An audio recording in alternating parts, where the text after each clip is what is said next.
কক্সবাজারে বেড়াতে এসে যদি আপনার প্ল্যান থাকে যে মেরিন ড্রাইভ রোড দিয়ে যাবেন, তখন মেরিন ড্রাইভ রোডে যাওয়ার সময় দেখবেন পাটুয়া টেক পার হওয়ার পর এই সুন্দর একটা স্থানীয় ফলমূলের বাজার রয়েছে, যেখানে স্থানীয় ফলমূল দ্বারা ভরপুর থাকে বাজারটির নাম হচ্ছে রূপবতী টেক ব্রিজ কলা বাজার বা ডাব বাজার বললে সবাই চেনে। মেরিন ড্রাইভ রোডে যখন আপনারা যাতায়াত করবেন, তখন যদি আপনাদের একটু হালকা ক্লান্তি ভাব চলে আসে, তাহলে আপনারা এই বাজার থেকে এই ফ্রেশ ফলমূলগুলা খেতে পারবেন। এই বাজারটা আমার কাছে খুবই সুন্দর লেগেছে। তার থেকে সুন্দর এই বাজারের নামটা রূপবতী। হ্যাঁ, আমরা একদম বিকেল বেলার শেষের দিকে গিয়েছিলাম, যার কারণে আসলে খুব বেশি নাই। সকালবেলা বা দুপুর দিকে বেশিরভাগ ফলমূল থাকে এখানে, স্থানীয় বিভিন্ন ধরনের ফলমূল উঠে থাকে। বিশেষ করে একদম ফ্রেশ কলা এবং ডাব পাওয়া যায় এখানে।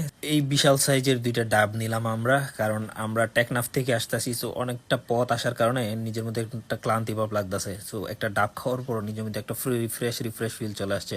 আর ডাবগুলো খুবই ফ্রেশ ছিল আমার কাছে মনে হয়েছে।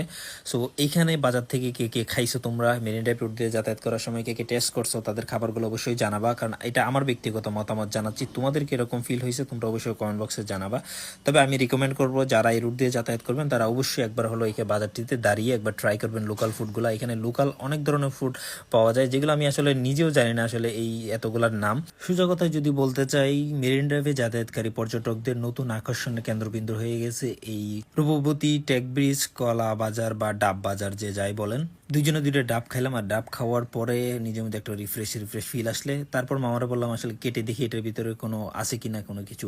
পরে দেখলাম না, মোটামুটি হয়েছে, শ্বাস হয়েছে। পরে শ্বাসটাও খাইলাম, অ্যান্ড শ্বাসটা মাসাল্লাহ অনেক ভালো ছিল, ফ্রেশ একদম একদম হালকা পরিমাণ লেয়ার হয়েছে, যার কারণে এটা খেতে অনেক বেশি মিষ্টি লাগতেছিল। আর ডাবের পানিটাও মিষ্টি ছিল খুবই। আমি প্রথমে সন্দেহ করছিলাম এই ডাবের পানি হয়তো খুব বেশি মিষ্টি হবে না, কিন্তু না, পরবর্তীতে আমার ধারণা পুরোপুরি পরিবর্তন হয়ে গেছে। ডাবের পানিও মিষ্টি, শ্বাসটা অনেক বেশি মিষ্টি ছিল।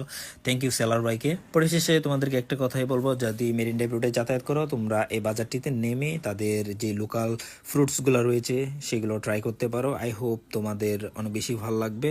আর নেক্সট টাইম তোমাদের সামনে আবারও দেখা হবে, কথা হবে কক্সবাজারের অন্য কোনো জায়গায় অন্য কোনো বিষয় নিয়ে। ততক্ষণ পর্যন্ত তোমরা অনেক বেশি ভালো থাকবা, সুস্থ থাকবা, কারণ তোমরা ভালো থাকলেই আমি ভালো থাকি।